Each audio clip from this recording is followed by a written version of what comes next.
Hello students, good morning to all of you. Strategies of enhancement in food production में हमारा जो आज का टॉपिक रहेगा वो किसके बारे में स्टडी करेंगे हम? Animal breeding.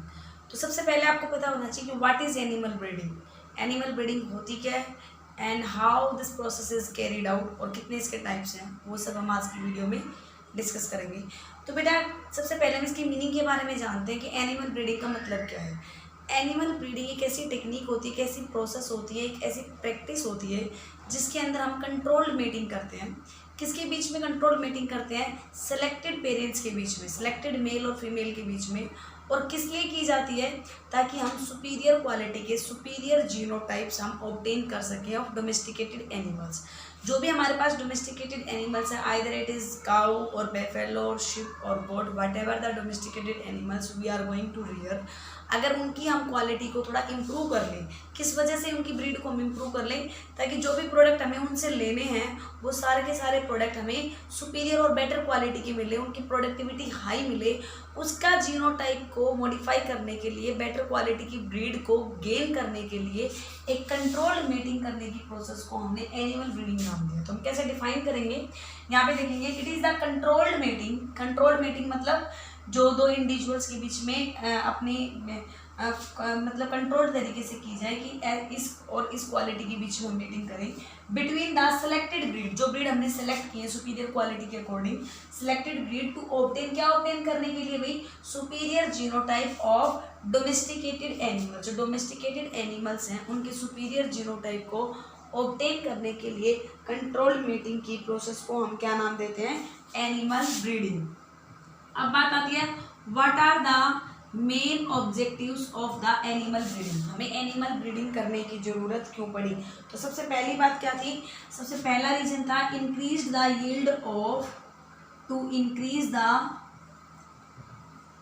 Yield of product. जो भी हम डोमेस्टिकेटेड एनिमल से जो भी हम फार्म प्रोडक्ट्स लेते हैं, उन फार्म प्रोडक्ट को इंक्रीज करने के लिए उनकी यील्ड को, लाइक मिल्क है, वूल है, एग है, इन सब की प्रोडक्शन को इंक्रीज करने के लिए हमें इस एनिमल ब्रीडिंग की रिक्वायरमेंट हुई। दूसरी चीज़ क्या थी? For the better quality of animal product. एक तो इनकी यील्ड को इम्प्रूव करना, दूसरा to obtain the better quality of animal product. जो भी हम एनिमल से प्रोडक्ट ले रहे हैं, either it is the milk और द वूल, उनकी क्वालिटी कैसी मिले? हमें काफ़ी बेटर क्वालिटी मिले, इस चीज़ के लिए भी हम एनिमल ब्रीडिंग करते हैं। नेक्स्ट क्या होगा? Better assimilation efficiency. उनकी एसिमिलेशन एफिशिएंसी को भी इम्प्रूव करने के लिए, for the better assimilation efficiency. Next किस चीज़ के लिए? To increase the disease resistant variety, या to obtain disease resistant varieties. ताकि हमें डिजीज रेजिस्टेंट वेराइटीज मिलेंगी तो ऑब्वियस सी बात है हम अपने आप ही क्या करेंगे, जो इनकी यील्ड है प्रोडक्ट की वो इंक्रीज कर जाएगी। नेक्स्ट क्या होगा? Higher acceptable reproductive rate. To increase the reproductive rate, obviously बात है बेटा, अगर रिप्रोडक्टिव रेट इंक्रीज करेगा तो हमारे पास डोमेस्टिकेटेड एनिमल्स का नंबर इंक्रीज करेगा, एज वेल एज उनसे जो प्रोडक्ट हमें मिल पाएंगे उनकी क्वांटिटी भी इंक्रीज करती चली जाएगी। तो ये सब रीजंस हैं जिनकी वजह से हमें एनिमल ब्रीडिंग करने की जरूरत पड़ती है। अब हम नेक्स्ट डिस्कस करेंगे कि एनिमल ब्रीडिंग कितने तरीके से की जाती है, उसके बारे में हम स्टडी करते हैं। तो बेटा एनिमल ब्रीडिंग मेनली दो टाइप की होती है, एक तो इन ब्रीडिंग और एक क्या होती है? Out breeding. One by one हम दोनों के बारे में डिस्कस करेंगे। सबसे पहले हम देखते हैं कि what is in breeding. In breeding का मतलब क्या होता है? इन ब्रीडिंग का मतलब होता है कि meeting between the close relatives, जो सेम ब्रीड के इंडिविजुअल्स होते हैं, या फिर वी कैन से कि the meeting between the related animals of the same breed. हम क्या कहेंगे? It means meeting between the close relatives, or we can say mating between the related animals of same breed के जो related animals हैं उनके बीच में जो meeting की जाती है उसको हम क्या करते हैं? इनब्रीडिंग कहते हैं, ठीक है।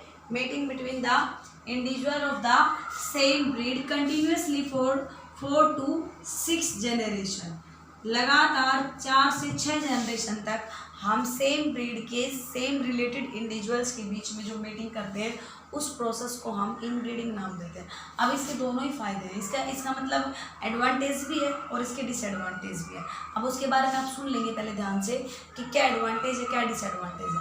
अगर हम क्लोज इंडिविजुअल्स के बीच में, क्लोज रिलेटिव्स के बीच में मीटिंग करते हैं तो क्या होगा कि उनके जो सुपीरियर ट्रेट है वो as it is next generation में बने रहेंगे, पहला सिग्निफिकेंस। दूसरा सिग्निफिकेंस क्या होता है कि हार्मफुल एलील्स हैं उनको हम एलिमिनेट कर सकते हैं, ठीक है। नेक्स्ट क्या एडवांटेज होगा इसका कि जो नई सुपीरियर क्वालिटी के इंडिविजुअल्स के बीच में जब हम मीटिंग करवा रहे हैं तो जो नेक्स्ट ब्रीड मिलेगी ऑब्वियस सी बात है वो सुपीरियर क्वालिटी की मिलेगी। तो यहाँ पे जो क्लोज रिलेटिव्स दिए गए हैं, जो रिलेटेड एनिमल्स हैं, इनमें क्या ली जाती है, एक सुपीरियर तो क्या ली जाएगी, सुपीरियर फीमेल ली जाती है और एक सुपीरियर ही क्या लिया जाता है, मेल लिया जाता है, और उनके बीच में क्रॉस करके एक न्यू इंडिविजुअल बनाया जाएगा। तो ऑब्वियस ही बात है कि सुपीरियर क्वालिटी का मिलेगा। तो सुपीरियर फीमेल कौन सी होती है बेटा, जो मिल्क प्रोडक्शन ज़्यादा करती हो, और सुपीरियर मेल कौन सा होता है, जो सुपीरियर क्वालिटी का हो, या फिर हमें कहेंगे जिसकी स्ट्रेंथ है वो बाकी के कंपेरेटिवली ज़्यादा हो। इस तरीके से हम क्लोज रिलेटिव्स को क्रॉस करवा के एक नए इंडिविजुअल फॉर्म करते हैं। बट इसके बहुत सारे डिसएडवांटेज भी, बहुत सारे क्या मतलब इसका मेन एक ही डिसएडवांटेज है क्या, कि जब हम कई सारे जनरेशन तक 4 to 6 जनरेशन तक क्लोज रिलेटिव्स के बीच में क्या करते रहते हैं, इनब्रीडिंग करते रहते हैं, तो उसकी वजह से होमोजाइगोसिटी इंक्रीज कर जाती है, होमोजाइगोसिटी इंक्रीज होती है और हेट्रोजाइगोसिटी डिक्रीज कर जाती है, और इस वजह से जो सुपीरियरिटी आती है, जो विगोर होता है, जो वाइटलिटी होती है, वो डिक्रीज कर जाएगी। And this phenomena is known as inbreeding depression. इस फिनोमिना को हम क्या नाम देंगे, इनब्रीडिंग डिप्रेशन नाम देते हैं। तो आप इनब्रीडिंग के बारे में 2-3 पॉइंट्स और लिख लेंगे कि यहाँ पे meeting is done between superior female and superior male, इनके बीच में मीटिंग की जाती है।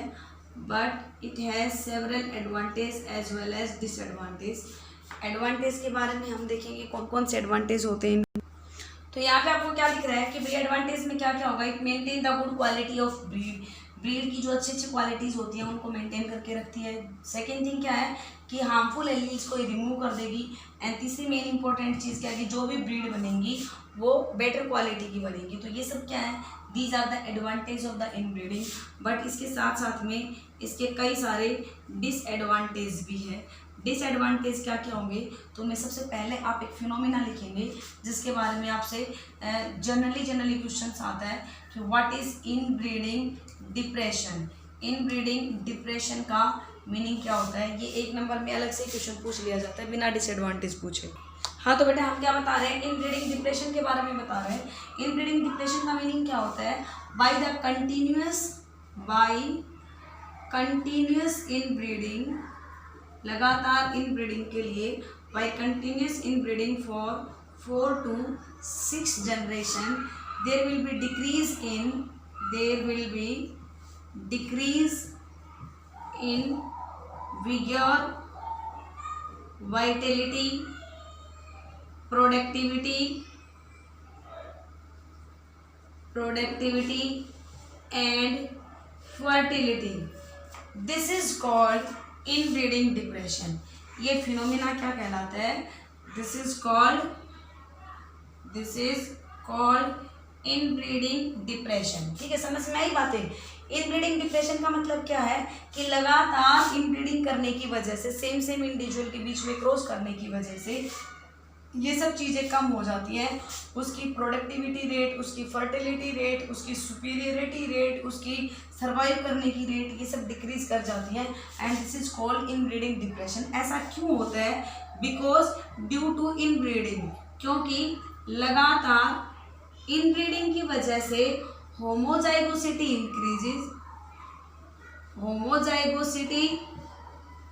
इंक्रीजेस एंड सुपीरियरिटी डिक्रीजेस, इस वजह से इनब्रीडिंग डिप्रेशन आता है। ठीक है भाई, और यही क्या बता देंगे आप, यही इसका डिसएडवांटेज बता देंगे कि इनब्रीडिंग का मेन डिसएडवांटेज क्या है कि इनब्रीडिंग डिप्रेशन हो जाती है। लगातार इनब्रीडिंग करने की वजह से सेम स्पीसीज के बीच में, सेम ब्रीड के बीच में, सेम क्लोज रिलेटिव के बीच में मेटिंग की वजह से सुपीरियरिटी डाउन हो जाती है, इन सब चीज़ों की वजह से। ये इसका डिसएडवांटेज है। अब हम नेक्स्ट डिस्कस करते हैं कि व्हाट इज आउटब्रीडिंग। आउटब्रीडिंग किसके बीच में होती है मेटिंग? अनरिलेटेड एनिमल्स के बीच में। इसमें रिलेटेड थे तो बेटा नेक्स्ट हम डिस्कस करेंगे आउटब्रीडिंग के बारे में। देखो इनब्रीडिंग के बारे में आपको क्या बताया कि इनब्रीडिंग में related animals of the same breed के बीच में जो मेटिंग होती है। बट आउटब्रीडिंग का मतलब क्या होता है? इट इज द मेटिंग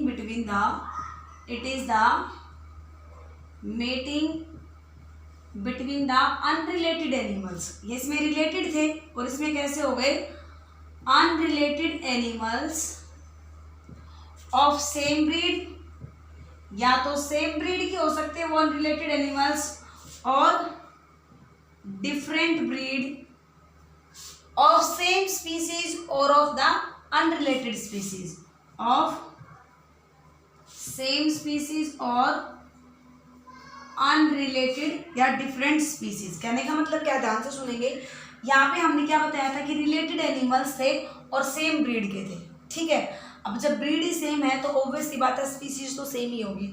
लेकिन यहाँ पे हमने क्या कह रहे हैं कि अनरिलेटेड एनिमल्स होंगे जो सेम ब्रीड के भी हो सकते हैं या अलग ब्रीड के भी हो सकते हैं, और हो सकता है कि वो सेम स्पीसीज की हों या फिर डिफरेंट स्पीसीज की हों। उसको हम क्या नाम देते हैं? That is known as outbreeding. उसको हम क्या नाम देंगे?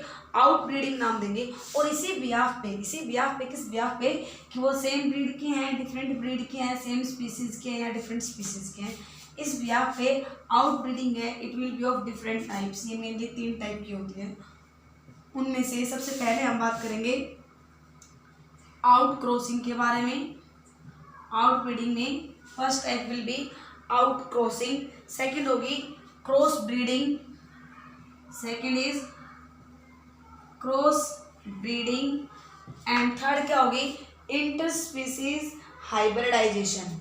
Interspecific hybridisation, interspecific hybridisation. तो अब यहाँ पे सुनेंगे ध्यान से क्या हुआ। देखो रिलेटेड स्पीसीज तो आएंगे ही नहीं, रिलेटेड एनिमल्स तो होंगे नहीं, क्योंकि रिलेटेड एनिमल्स किस में होते हैं? ब्रीडिंग के अंदर होते हैं। अब हम आउटब्रीडिंग की बात कर रहे हैं तो ऑब्वियसली बात यहाँ पे अनरिलेटेड एनिमल्स होंगे। लेकिन अगर वो अनरिलेटेड एनिमल्स सेम ब्रीड के हैं तो उसको हम क्या नाम देंगे? आउट क्रॉसिंग नाम देंगे। ठीक है, unrelated animals of same breed. यहाँ पे क्या होगा? Unrelated animals of different breeds but species same. और यहाँ पे क्या होगा? अनरिलेटेड एनिमल्स डिफरेंट ब्रीड और डिफरेंट स्पीसीज, कि दो अलग अलग स्पीसीज के बीच में ही अगर ब्रीडिंग कर दी जाती है then it is known as interspecific hybridisation. तो सबसे पहले हम देखेंगे आउट क्रॉसिंग के बारे में कि it is the mating between the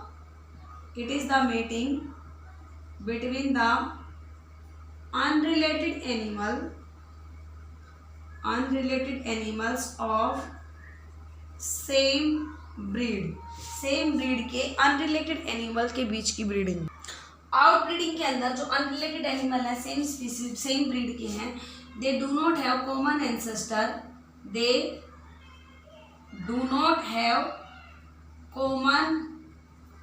ancestor for 4 to 6 generation. 4 से 6 जनरेशन तक उनका कोई भी एंसेस्टर क्या नहीं होगा? कॉमन नहीं होगा। और आउट क्रॉसिंग का एडवांटेज क्या है कि इट ओवरकम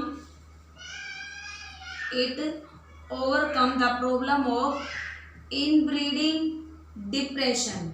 तो क्वेश्चन बेटा आपसे ये पूछा जा सकता है कि इनब्रीडिंग डिप्रेशन को ओवरकम करने के लिए हमें कौन सी मेटिंग करनी चाहिए? तो उसके लिए हमें आउट क्रॉसिंग करनी चाहिए। देखो आउट क्रॉसिंग और आउट ब्रीडिंग दोनों डिफरेंट चीज़ें हैं। आउट ब्रीडिंग के अंदर तो जो मेटिंग होती है वो अनरिलेटेड एनिमल्स जो सेम ब्रीड या अलग ब्रीड या सेम स्पीसीज या अलग स्पीसीज के हो सकते हैं। बट यहाँ पे आउट क्रॉसिंग में अनरिलेटेड एनिमल्स हमेशा सेम ब्रीड के होंगे। ठीक है, और ये किसकी प्रॉब्लम को ओवरकम करती है? इनब्रीडिंग डिप्रेशन की प्रॉब्लम को ओवरकम करती है। और आउट क्रॉसिंग से जो न्यू ब्रीड बनेगी, जो न्यू ब्रीड की फॉर्मेशन होगी, उसको हम क्या नाम देंगे? That is known as out cross. It will cause formation of the out cross, ठीक है। अब बात आती है क्रॉस ब्रीडिंग की। क्रॉस ब्रीडिंग के अंदर क्या बताया आपको कि अनरिलेटेड एनिमल्स हैं, लेकिन वो कैसी ब्रीड से रिजेंबल करेंगे, वो डिफरेंट ब्रीड के एनिमल्स होंगे, ठीक है। इसमें क्या होगा कि एक सुपीरियर क्वालिटी की फीमेल ली गई। अब आपको पता है कि सुपीरियर फीमेल जिसके अंदर मिल्क प्रोडक्शन काफ़ी हाई है, उसको क्रॉस कराया गया सुपीरियर मेल के साथ में, जो कि स्ट्रेंथ में सुपीरियर है बाकी बुलॉग से, और उनसे एक न्यू स्पीसीज की फॉर्मेशन हुई, ठीक है। ये किसका एग्जाम्पल होता है, इस तरीके से ये क्रॉस ब्रीडिंग की जाती है। और बेटा क्रॉस ब्रीडिंग के अंदर बहुत ही कॉमन एग्जाम्पल जो दिया गया है वो काऊ की फॉर्मेशन हुई थी, सुनंदिनी और करण स्विस, दो स्पीसीज हैं। सुनंदिनी मैं आपको इसी वीडियो में आगे ब्रीड के बारे में बताऊंगी काऊ बेफेलो की। सुनंदिनी एंड करण स्विस ये काऊ की स्पीसीज है जो क्रॉस ब्रीडिंग से बनाई गई थी, ठीक है। कैसे बनाई गई थी, ये क्रॉस ब्रीडिंग से बनाई गई थी। अभी इसी में हम एक एग्जांपल और देखेंगे क्रॉस ब्रीडिंग के अंदर, और उस एग्जांपल से रिलेटेड बहुत बार क्वेश्चंस भी आते हैं। मैंने जो रब कर दिया है वो किसके बारे में क्या बताया था, उसमें आउट क्रॉसिंग बताई गई थी। तो क्रॉस ब्रीडिंग के अंदर दूसरा जो एग्जाम्पल आता है वो आता है हिसारडेल का, ठीक है। एक शिप है हिसारडेल जो बीकानेरी, ईव, एल्मेरियन और रेम्स के बीच में क्रॉस ब्रीडिंग से बनी थी। एक शिप है जिसका नाम है हिसारडेल, ये कैसे बनी थी, दो स्पीसीज अलग अलग जो ब्रीड से रिजेंबल करती हैं, बीकानेरी ईव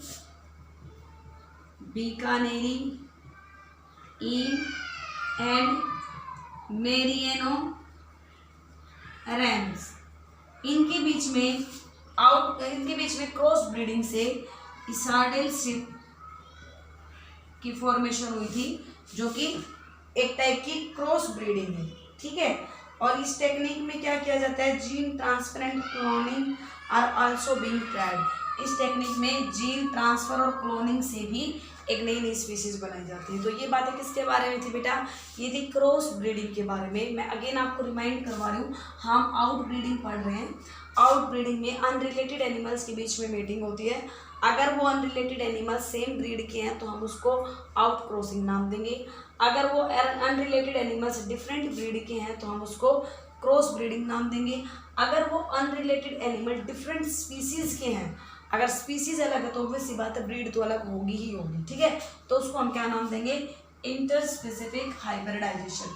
अब हम क्रॉस ब्रीडिंग के अंदर थर्ड टाइप डिस्कस करेंगे, that is interspecific hybridisation. Interspecific hybridization में क्या किया जाता है, इसके अंदर इंटरस्पेसिफिक हाइब्रिडाइजेशन में जनरली स्टेराइल ऑर्गेनिजम्स प्रोड्यूस होते हैं। अगर हम इंटरस्पेसिफिक हाइब्रिडाइजेशन की बात करते हैं तो इसमें क्रॉसिंग की जाती है, क्रॉसिंग या mating between the two individual of different breed of different species. दो अलग अलग स्पीसीज के इंडिविजुअल्स के बीच में क्रॉसिंग करके इंडिविजुअल बनाए जाएंगे।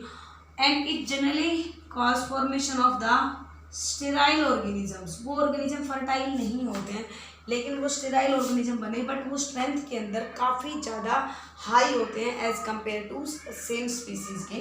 तो जैसे कि ऐसे कौन कौन से बने थे, म्यूल बना, हिनी बना, लाइगर आप लोगों ने, एंड टाइगन, इनके बारे में सुना है नाम तो, कि ये हाइब्रिड इंडिविजुअल होते हैं। म्यूल कब बनता है, जब इसके अंदर डंकी तो मेल हो और फीमेल कौन हो, हॉर्स, फीमेल हॉर्स हो, इनके बीच में अगर क्रॉस कराते तो म्यूल की फॉर्मेशन होती है।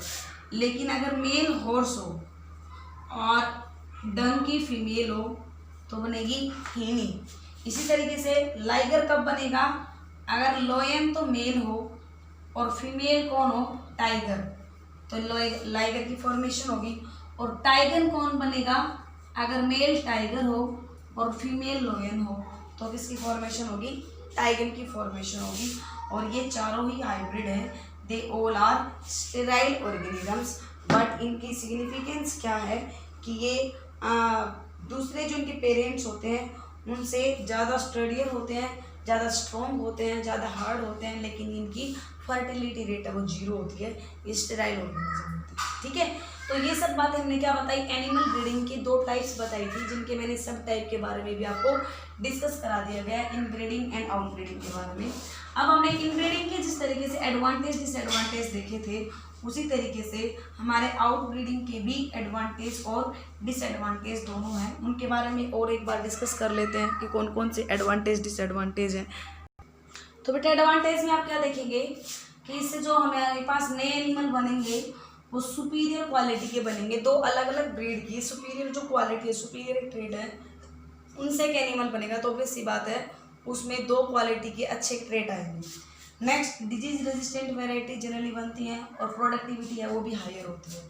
लेकिन इसका डिसएडवांटेज क्या है कि अगर पेरेंट में कोई कैरेक्टर बहुत अच्छा है, बहुत सुपीरियर है, तो वो सेल्डमली ही मेंटेन्ड होता है, कभी कभार ही मेंटेन्ड होता है। बिकॉज जब हम एक पेरेंट का, एक ऑर्गेनिज्म का किसी दूसरे ऑर्गेनिज्म के साथ में ब्रीड करवा देते हैं, तो चांसेस होते हैं कि दोनों के मिक्स कैरेक्टर उसके अंदर आए या किसी दूसरे स्पीसीज के कैरेक्टर आ जाए। तो ये बहुत ही रेयरली ऐसा होता है कि एक पेरेंट के बहुत ही गुड क्वालिटी वाले कैरेक्टर्स हैं वो क्या हों, मेंटेन किए जा सकें। ये इसका एक डिसएडवांटेज होता है, और बाकी सब क्या है, आउट ब्रीडिंग के एडवांटेज है। बेटा ये हमने डिस्कस कर लिया है। इसके बाद जो आपके एनिमल ब्रीडिंग के अंदर आते हैं वो एक नेक्स्ट टॉपिक क्या रहेगा, कंट्रोल्ड ब्रीडिंग प्रोग्राम। नेक्स्ट हम डिस्कस करेंगे कंट्रोल्ड ब्रीडिंग प्रोग्राम। ये भी काफ़ी इम्पोर्टेंट टॉपिक है, लेकिन इसको हम नेक्स्ट वीडियो के अंदर डिस्कस करेंगे। इस वीडियो में आपको जस्ट एनिमल ब्रीडिंग बताई गई है, काफ़ी इम्पोर्टेंट टॉपिक है। एक क्वेश्चन आपको जरूर एग्जाम में देखने को मिलेगा यहाँ से, तो सारे के सारे बच्चे नोट कर लें कि ये वाला टॉपिक अपना आज की वीडियो में देखने के बाद नोट डाउन कर लें और इसको अच्छे से रिवाइज कर लें। Thank you students.